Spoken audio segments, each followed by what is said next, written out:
तो चलिए शुरू करते हैं हमारे पहले और सबसे फाउंडेशनल टॉपिक से, भाषा सीखने की प्रक्रिया।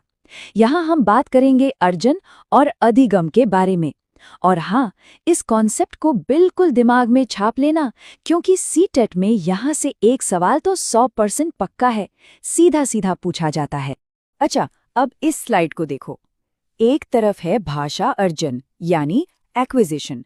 ये बिल्कुल वैसे ही है जैसे एक छोटा बच्चा अपने घर में अपने परिवार के बीच रहकर अपनी मातृभाषा, मान लो हिंदी, सीख जाता है।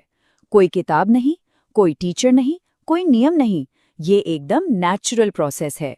और दूसरी तरफ है भाषा अर्जिगम यानी लर्निंग। ये वो है जो हम स्कूल में करते हैं, जब हम FOR फॉर करके इंग्लिश या कोई दूसरी भाषा सीखते हैं, नियमों के साथ, कॉन्शियस एफर्ट के साथ।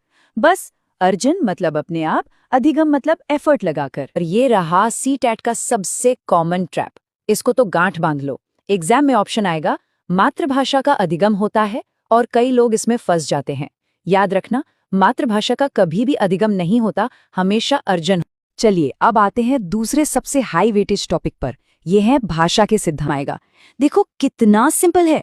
नॉम चॉम्स्की कहते हैं कि हम सबके दिमाग में एक लैंग्वेज एक्विजिशन डिवाइस मतलब LAD पहले से ही इंस्टॉल होकर आता है। ये जन्मजात है। अब वाइगोत्स्की कहते हैं कि भाई ये डिवाइस तो है, पर ये एक्टिवेट तब होगा जब बच्चा समाज में लोगों से बातचीत करेगा। और फिर स्टीवन क्राशन बताते हैं कि इसे एक्टिवेट करने का सबसे बेस्ट तरीका क्या है। बच्चे को उसके करंट लेवल से बस एक लेवल ऊपर की चीजें सिखाओ, जिसे कहते हैं I+1। तीनों की कहानी जुड़ गई। तो एग्जाम के लिए हमारी ट्रिक क्या है? बस कीवर्ड्स पकड़ने हैं। क्वेश्चन में जन्मजात, LAD या यूनिवर्सल ग्रामर जैसा कुछ भी दिखे, आंख बंद करके चॉम्स्की लगा देना। समाज, संस्कृति या अंतःक्रिया दिखे तो जवाब वाइगोत्स्की होगा। और अगर स्तर से एक ऊपर यानी I+1 की बात हो तो वो क्राशन है।